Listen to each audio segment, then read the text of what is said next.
grand bonjour à tous nos auditeurs et merci encore de nous être fidèles. Nous avons encore cet après-midi le plaisir et l'honneur de recevoir dans nos studios Madame Dewe Gorodé, qui est venue comme la suite après avoir accueilli M. Charles Ouachetine pour le Palika, pour les fêtes du Palika. Donc avant de parler de cet événement-là qui nous attend la semaine prochaine, on va laisser la parole à Madame Dewe Gorodé parce que quelqu'un qui a fait le chemin ensemble avec nous, avec ceux les plus anciens, ceux qui ont fait le chemin avec nous a quittés. Et puis Madame Dewe Gorodé voudrait dire un mot pour rendre hommage à cette personne, cette militante-là qui a fait ce chemin avec elle, sur ce chemin vers l'émancipation, chemin vers la liberté. Madame Dewe Gorodé, merci beaucoup encore de nous faire cet honneur-là. Et donc, à vous alors pour pouvoir rendre hommage. Merci André, et bonjour aux auditeurs et aux auditrices de Radio Dido. Donc, je voulais tout d'abord rendre hommage à une grande militante indépendantiste, internationaliste et pour les droits des femmes, qui est Madame Suzanne Ounei, dont le corps a été ramené ce vendredi de Wellington, en Nouvelle-Zélande, après un adieu organisé par les Maoris au Marae de Wellington. Je lui rends hommage parce qu'elle a été l'une des pionnières du mouvement de libération kanak et du parti de libération kanak, formé au début avec le militant des Foulards Rouges, des groupes révolutionnaires kanak. Et Suzanne a été aussi une militante des droits de la femme à travers le GFKOL, le groupe des femmes exploitées en lutte qu'elle a contribué et qu'elle a créé elle-même. Et aussi, après, elle est devenue une militante internationaliste par son action en Nouvelle-Zélande, à Aotearoa. Je voudrais aussi juste rendre aussi, à mon humble niveau, un hommage à une grande personnalité qui vient de disparaître, le Premier ministre de Mitterrand, Michel Rocard, qui a été l'artisan à travers la poignée de main de Jacques Lafleur et de Itibaou, de la paix revenue ici dans ce pays, après la période dite des événements de 1984 à 1989. Voilà, merci.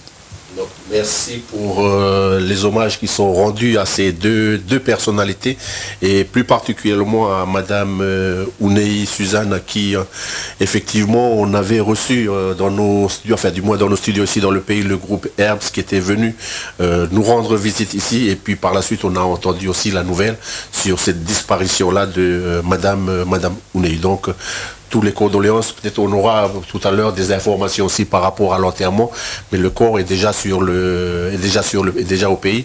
Donc les enterrements, je pense que ça va se faire, c'est demain les enterrements? Oui, l'enterrement se passera demain à 9h30, donc au cimetière du 6e kilomètre. En parlant de Madame Ounei, Madame Dewe Gorodé, on peut revenir sur la place des femmes au moment où le mouvement du parti de libération kanak, comment il s'est mis en place, comment est-ce que les femmes se sont intégrées dans ce mouvement-là? Est-ce que c'est plus difficile pour vous à cette époque-là, ou ça a été facilement, vous étiez connecté facilement avec le mouvement des Foulards Rouges? On a été parmi les premières à poser la question de la femme devant nos camarades et nos frères militants à l'époque, et surtout à partir de 1975, qui a été décrétée par l'ONU l'année internationale de la femme. Et nous étions déjà à parler de ça depuis le groupe 1878, à interroger nos frères, des questions du genre où sont leurs femmes, est-ce qu'elles vont venir aussi dans les réunions avec les quelques militantes que nous sommes, ou par exemple, est-ce que notre tâche consiste seulement à balayer dans le local? Voilà, c'était le moyen de commencer à intéresser nos frères à ces droits de la femme. Donc est-ce que vous vous rappelez encore quelques anecdotes où vous où à l'époque, il y avait des arguments qui encore dans les têtes pour dire oui c'est faisable, non c'est pas faisable, ou c'était quelque chose qui est assez naturel et puis ça s'est fait naturellement, où il y a eu des résistances qu'il fallait. À notre niveau, au niveau kanak, est-ce qu'il y a beaucoup de résistances où il fallait passer par-dessus? Moi, je pense que le premier problème, c'était la question de la coutume. Parce qu'on nous répondait par la question de la coutume. Et on a eu la chance historique, je dois dire, d'avoir donc parmi les militants le grand chef Nidoïch Naslin, qui a eu une oreille attentive à ces questions de la femme et qui nous a poussé, moi en particulier, à commencer à prendre la parole en public. Et moi, je tremblais comme une feuille, hein. J'avais peur. Parce que jusque-là, la place de la femme kanak, c'est à la maison, éduquer des enfants. Et la politique, c'est réservé aux hommes. Donc, on va dire que jusqu'à maintenant, cette place-là est toujours discutée sur la place publique. Est-ce que c'est quelque chose qui est toujours discuté sur la place publique?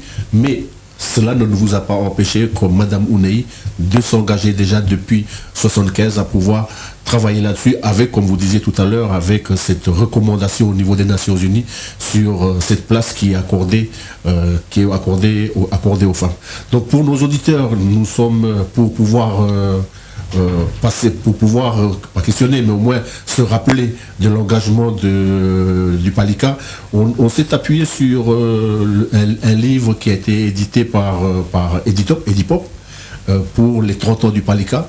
Et ça nous permet de regarder encore, relire ensemble. S'il y a certains passages, on va retravailler dessus, du moins re-questionner pour dire où est-ce que nous en sommes maintenant.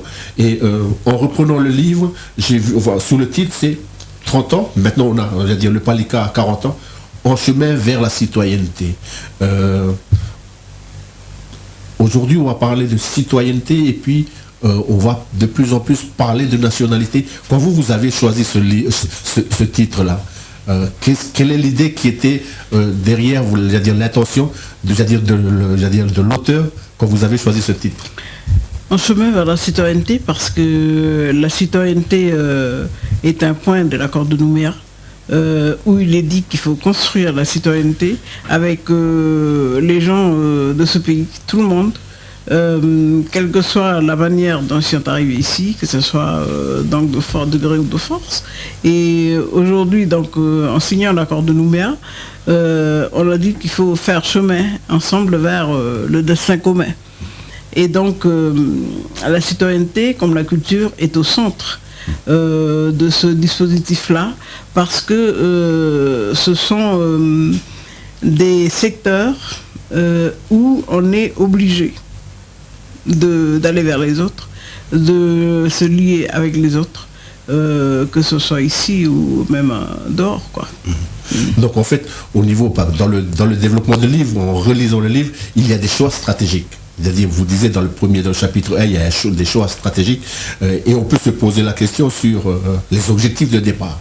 Il y a, lors de la création du Palika, j'ai repris 4 principaux objectifs lors de la création du mouvement. L'indépendance kanak. Deuxième, le retour inconditionnel des terres. Et 4e, reconnaissance de l'identité kanak. Donc, avec le troisième objectif. Donc, quand vous déclinez avec ces objectifs-là de l'identité kanak et en parlant de culture, pour vous, il n'y a pas eu de changement. Non, les objectifs restent. Et après, c'est les stratégies qui sont mises en œuvre qui diffèrent, qui changent.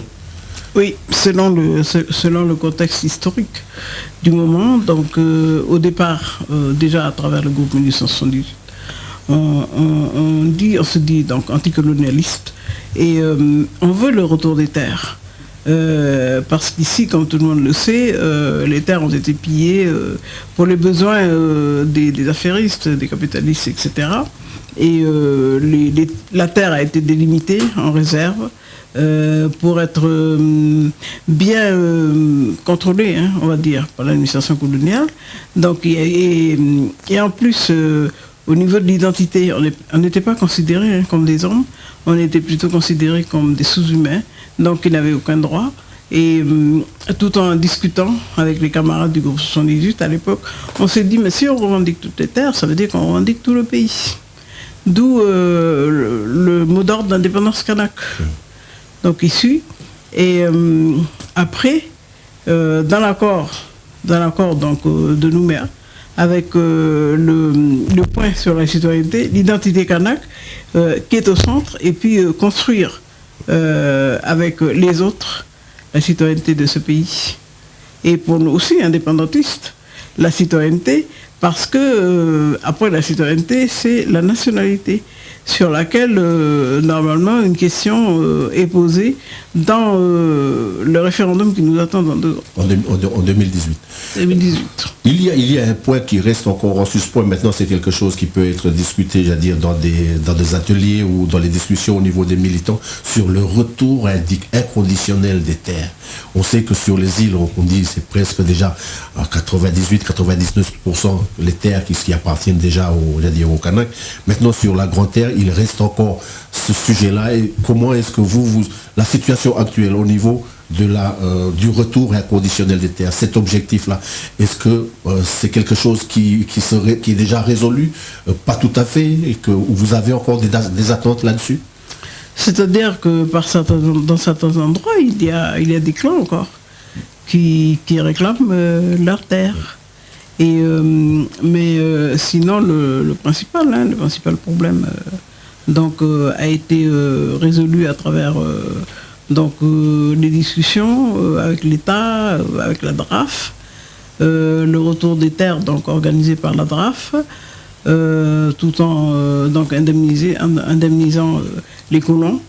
Mais aujourd'hui, il y a encore certains endroits où on voit des panneaux qui indiquent une revendication de terre à cet endroit-là. Donc c'est quelque chose qui reste encore, qui n'est pas encore tout à fait, tout n'est pas encore revenu, mais progressivement on a la DRAF qui est en train de faire ce travail-là avec tous les GDPL qui existent dans nos différentes communes. Dans ce que vous avez rédigé, il y a quelque chose qui, dans l'histoire du Palika, on aimerait que vous pouviez revenir là-dessus, sur l'outil d'analyse de la nature du système. C'est-à-dire, si c'est un peu, pas compliqué, mais vous parlez de socialisme scientifique où il fallait expliquer aux gens ce que c'est exactement. Le Palika actuellement, est-ce qu'il est encore sur cette démarche-là, sur l'utilisation de ces outils-là par rapport à l'environnement économique que nous avons? Plus que jamais, parler du socialisme scientifique ou du marxisme ou de la lutte des classes, parce qu'il s'agit de la même chose, c'est voir la question de l'indépendance sous un angle international. Aujourd'hui, on est en crise avec le nickel. Il y a des discussions en ce moment pour essayer de sortir la SLN de la crise. Mais on a ces crises-là parce que le prix du nickel et tout ça, c'est la bourse là-bas au LME à Londres. Et ce n'est pas nous qui fixons ces prix-là.